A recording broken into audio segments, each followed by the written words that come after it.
Alors, Abotai, celui qui a une Megillah en parchemin fera attention que dans la Megillah, il y a 5 endroits où des lettres qui sont écrites plus grands ou des lettres qui sont écrites plus petites.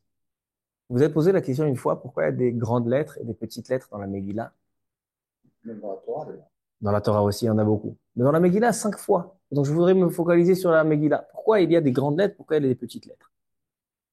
Où sont les endroits où il est écrit? Au début de la Megillah, marqué Or Karpas Utrelet. Quand Achashverosh, on décrit son beau palais, il invite les gens. Alors on dit qu'il y a des couleurs magnifiques, des tentures, Or Karpas Utrelet. Et le chet du Or, il est écrit en grand, un grand chet.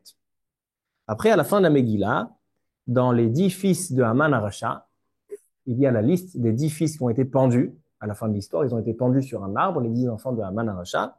Et là-bas, il y a Parshandata. Parshandata, il y a un petit tav. Parmashta, un petit shin. Vaizata, un grand vav, un petit tav. Et à la fin de la Megillah, il est marqué Vatirtov Esther Batavichail. C'est quoi Vatirtov? Vatirtov avec un grand tav. D'accord? Donc voici les endroits qui a marqué, 5 endroits où il y a marqué des petites ou des grandes lettres. Dans le Shoot Maim Chaim, Rabbi Yosef Machash de Haïfa, c'est le cousin de Rabbi Shalom Machash. À la base, il était à Tlemcen, en Algérie, et après il est monté à Haïfa, il était le Rav de Haïfa. Vous voyez sa photo, Malach Hashem Tzevakot. Vous avez vu une fois Rabbi Yosef Machash, il a un Shoot Maim Chaim dans le Chelek Aleph, Siman Resh Sadik Dalet. Il dit, il y a quelqu'un qui m'a posé la question, pourquoi dans la Megillah il y a des grandes lettres et des petites lettres? J'ai cherché dans le livre, j'ai pas trouvé. Et donc il essaie de donner quelques explications. Mais aujourd'hui, Baruch Hashem, il y a Otsara Chochma. Otsara Chochma, un programme de 100 000 livres, plus de 100 000 livres. Et donc là-bas, il y a des explications pourquoi il y a des grandes et des petites lettres. On va essayer d'expliquer un petit peu. Avant de donner l'explication, je vais vous donner un grand remez qu'a dit le Admor de Belz à la Vachalom et d'autres grands de la Chassidoute. Ils ont trouvé un remez extraordinaire. J'imagine que vous avez tous entendu parler du procès de Nuremberg. C'est pas, vous avez entendu parler? C'était à partir de 1945, donc après la guerre, jusqu'à l'exécution 1946-1947, où ils ont exécuté des généraux de Hitler, Imar Shemov Zichro, qui ils ont été accusés de crimes de guerre, etc. Bon, ça c'est encore des mots qui sont très très de la douceur, c'est de la douceur les crimes de guerre, qui se sont comportés que de dire qu'ils se sont comportés comme des animaux, c'est porter atteinte au respect des animaux. Ils se sont comportés de manière indescriptible. Maintenant, c'est très très intéressant que ces généraux, ils ont été exécutés en 1947, il y en avait 11. 11 généraux. Bon. Quelle était la sentence? Pendaison. Maintenant, on va dire à Megillat Esther, il y a les 10 enfants de Haman qui sont pendus. Il y a Haman aussi. Bon, c'est pas même. Entre-temps, un des généraux s'est suicidé. Combien il restait? 10. Ces 10 ont été pendus. Et c'est exactement l'histoire de Pourri, où Haman Aracha, qui symbolise Hitler, a été tué bien avant, un an avant. Vous savez que Hitler, il a été pendu le 16 Nissan. Pendant 11 mois, il était sur son arbre, il était pendu, jusqu'à que ses enfants le rejoignent. Haman Aracha, pardon. Qu'est-ce que j'ai dit?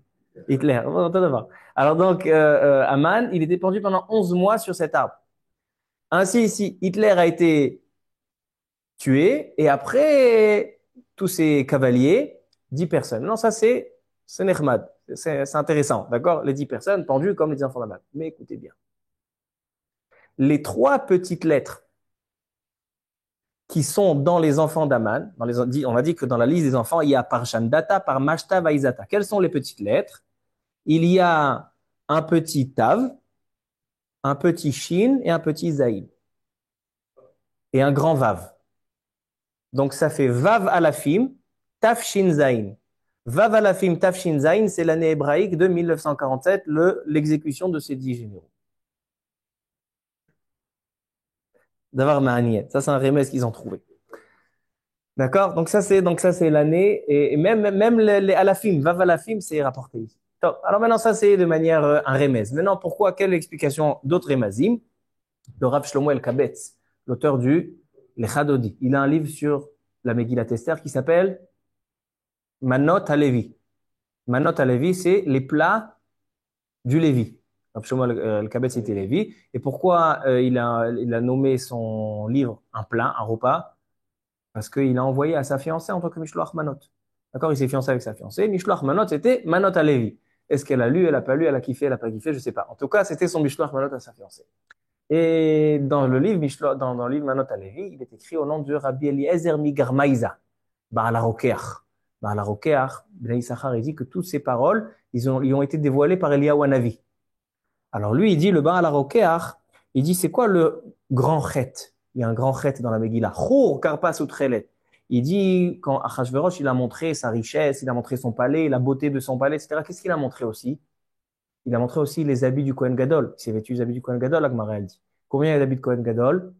Il y en a 8. Donc le grand chet, il vient nous rappeler qu'il a montré non seulement son beau palais, mais aussi la beauté de 8, c'est les 8 habits du Kohen Gadol. Comme ça, il dit le roker. Maintenant, pourquoi il y a un grand vav dans Vaïzata? Le tour, il dit au nom du Yerushalmi que le grand vav, il nous rappelle un arbre. Et donc, dans le dernier des enfants Vaïzata, le dernier des enfants de Haman, on te dit, tiens, regarde, il y a un grand vav, c'est le grand arbre qui ont été tous pendus, bezkifa achat, sur cet arbre-là. Dernière chose, pourquoi Vatirtov Esther Batavichaïl? À la fin de l'histoire de Purim, Esther, elle écrit des lettres pour tout le monde. Et il y a marqué Vatirtov. Pourquoi il y a marqué un grand tav? La Gemara, elle dit que Esther, Beruach HaKodesh Neema. Esther Amalka, qui a écrit la Megillat Esther, pourquoi elle a été donnée à son nom, Megillat Esther? Parce que c'est elle qui a eu la Ruach HaKodesh de l'écrire. Elle a dit au Chachamim, Kvaouni les Dorot, Kitvouni les Dorot. Donc en fait, quand Esther, elle écrit, c'est pas seulement elle qui écrit. C'est aussi le ciel qui écrit. C'est aussi Akash Baruch Hu, c'est pour ça qu'elle va tirtov avec un grand tav. Elle n'est pas seule à écrire. Il y a encore quelqu'un qui l'accompagne dans cette écriture. Alors tout ça pour dire qu'il a quelque chose de particulier dans cette Megillah qui symbolise la pendaison des Réchaïm. Il y a une particularité dans l'histoire de Purim, plus que dans d'autres guerres que le peuple juif a eues, c'est que dans toutes les guerres, on a réussi à soumettre le mal. Soumettre le mal, on a réussi à soumettre le mal. Mais est-ce que le mal a disparu? Non. À la fête de Purim, il y a un chidouche, il y a une nouveauté, c'est qu'un juif, il a capacité de faire disparaître le mal. Les Haman et ses 10 enfants, ils ont été pendus. Pourquoi ils ont été pendus sur un arbre? Ils sont restés sur la table. C'est quoi? Ça vient symboliser quoi? Ça vient dire que voilà, on a récupéré le mal et on le fixe sur un arbre. Entre parenthèses, la Gemara, elle dit dans Masechet Roulin que d'où Haman, on le voit dans la Torah, parce qu'il y a marqué dans Bereshit, Hamina Etz. Est-ce que tu as mangé de l'arbre de la connaissance? Hamina Etz. Amin, ça peut se lire aussi Haman. Pourquoi Haman, il est symbolisé par l'arbre et ainsi il va être pendu par la suite sur un arbre? Parce qu'en fait, l'arbre de la connaissance, c'est l'arbre qui a infiltré le mal dans le monde. Et lorsqu'on prend Haman, qui symbolise le mal, et on le remet sur l'arbre, c'est comme si, ça veut dire comme si on remettait le mal sur l'arbre de la connaissance. C'est-à-dire que la force de Purim, elle est que le juif, il a une capacité non seulement de soumettre le mal qui est en lui, le mal qui est dans le monde, mais aussi de le faire disparaître. C'est pour ça que par la force de la Kabbalat Torah Purim, il faut qu'on sache qu'on a une capacité de non seulement soumettre notre Yetzirah, soumettre le mal qui est dans le monde, mais aussi de le faire disparaître. Alors, Ratson, on profite de ces jours-là, le jour de Purim, et qu'on puisse s'élever et arriver à la venue du Mashiach Tzidkenu, B'mera B'Yameinu. Amen.